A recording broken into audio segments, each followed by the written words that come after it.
સિહોર નદી પરનું ડાયવર્ઝન ધોવાઈ જતા પ્રજાને પડી રહી છે મુશ્કેલી.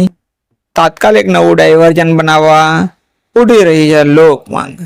નમસ્કાર, આપ જોઈ રહ્યા છો લોક દર્પણ, ગુજરાતનો પોતાનો અવાજ.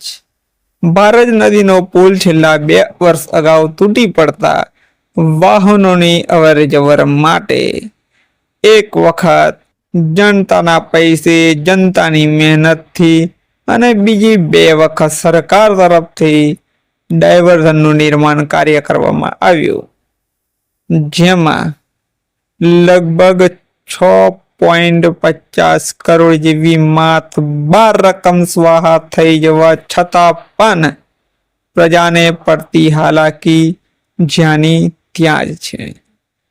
છોટાઉદેપુર વહીવટી તંત્ર દ્વારા વાહન ચાલકો માટે વૈકલ્પિક માર્ગો સૂચવવામાં આવ્યા છે, જે અંતર લગભગ 25 થી લઈને 50 કિલોમીટર સુધીનો ફેલાવો પડે છે.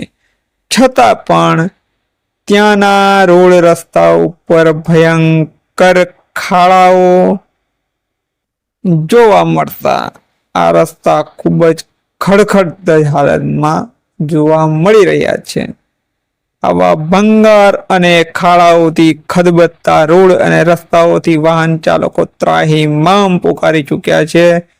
ત્યારે આજ રોજ પાવીજતપુરના અગ્રણીઓ આ બાબતને લઈ શું કહી રહ્યા છે, જે સાંભળીએ એમના શબ્દોમાં. પાવીજતપુરની પ્રજાની પરિસ્થિતિ.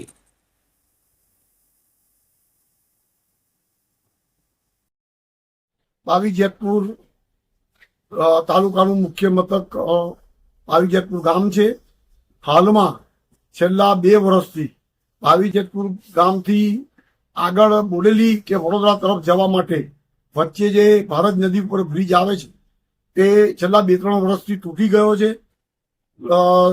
તંત્ર દ્વારા અગાઉ બંને ચોમાસા માટે અને રસ્તો ચાલુ કરવા માટે ડાયવર્ઝનની સુવિધા કરવામાં આવી હતી, પરંતુ ડાયવર્ઝન બંને ચોમાસામાં બંને ડાયવર્ઝન ધોવાઈ ગયા છે.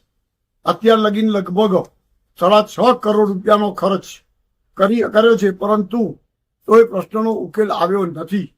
માટે મારી તંત્રને ખાસ વિનંતી છે કે આ ડાયવર્ઝન અત્યારે જેટલો ભાગ ધોવાયો છે ત્યાં મોટા ભૂંગરા નાખીને નવેસરથી એ રસ્તો ચાલુ કરવામાં આવે. ભલે હેવી વ્હીકલ ના ચાલુ થાય, પણ લાઇટ વ્હીકલ તેમજ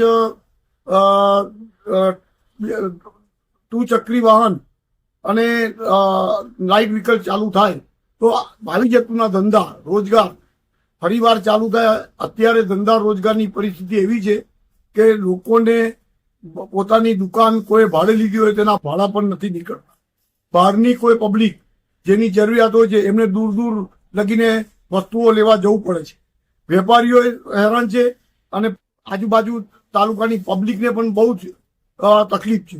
માટે જો આટલી એક સુવિધા ઊભી કરવામાં આવે તો કમસે કમ લોકોને અવર જવર તેમજ નાના વ્હીકલોથી લોકોને થોડો માલ સપ્લાય ને આન તે એ બધું ગોઠવાય તો લોકોને થોડી સુવિધા પૂરી પડે એવું મારું માનવું છે.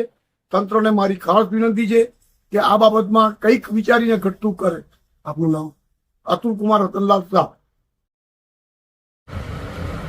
પાવીજતપુર તાલુકો છોટાઉદેપુર જિલ્લો છે. આ આદિવાસી જિલ્લો છે. પાવીજતપુરથી નેશનલ હાઈવે જે નેશનલ હાઈવે 56 નંબર જાય છે એમાં છેલ્લા પાવીજતપુરના સિહોર પાસેનો ભારત નદીનો પુલ તૂટી ગયો. ત્યારબાદ 2 વખત ડાયવર્ઝન બનાવ્યા. પ્રજાના 6 કરોડ રૂપિયા વહી ગયા, પણ આ તંત્રને કોઈ અસર થતી નથી. આ પુલોને બ્રિજ તૂટી જવા